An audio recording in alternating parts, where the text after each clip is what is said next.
جی منا لی آزادی.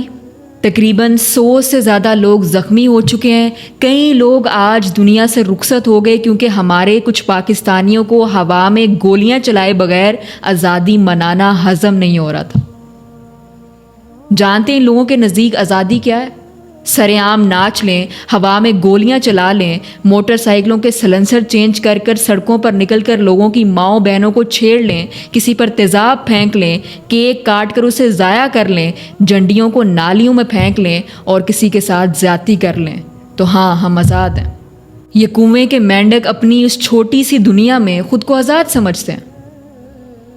ہم آزاد ہیں کہ نہیں یہ سوال آپ میر رضا کے والد سے پوچھیں کہ جس کے جوان اور قابل بیٹے کو درندگی سے قتل کر دیا گیا اور پھر کہا گیا کہ یہ تو خودکشی تھی.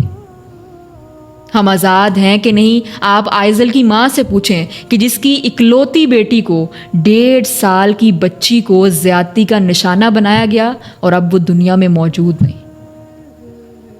ہم آزاد ہیں کہ نہیں یہ سوال آپ کشمیریوں سے پوچھیں کہ جن کو کئی مہینوں سے ظلم کا سامنا کرنا پڑ رہا ہے. ہم آزاد ہیں کہ نہیں آپ سینیٹر مشتاق اور ان کے ساتھیوں سے پوچھیں کہ جن کو ظلم کے خلاف آواز اٹھانے پر، حق کا ساتھ دینے پر سلاخوں کے پیچھے پھینک دیا گیا. ہم آزاد ہیں کہ نہیں اس مینٹل ڈسیبلڈ بچی سے پوچھیں کہ جس کے ساتھ پولیس آفیسر زیادتی کرتا ہے اور پھر پولیس اسٹیشن میں عورتوں کے مغرب کے بعد آنے پر پابندی لگا دی جاتی ہے. ہم آزاد ہیں کہ نہیں آپ یہ سوال خود سے پوچھیں کہ آج ہمارے سامنے غزہ میں، فلسطین میں ہزاروں بچوں کو مار دیا گیا ہے اور ہم کچھ نہیں کر پائے. ہزاروں بچے روزانہ ہمارے سامنے بھوک سے مر رہے ہیں. ہم لوگ ان کے منہ میں نوالا نہیں ڈال پا رہے، پانی کا قطرہ نہیں ڈال پا رہے. تو کیا ہم آزاد ہیں؟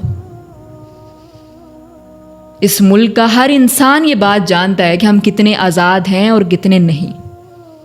80 سال ہونے کو آئے ہیں اور آج بھی ہم لوگ یہ ڈرامہ رچا رہے ہیں کہ ہم لوگ آزاد ہیں. کبوتر کی طرح آنکھیں بند کر کے بیٹھے ہیں.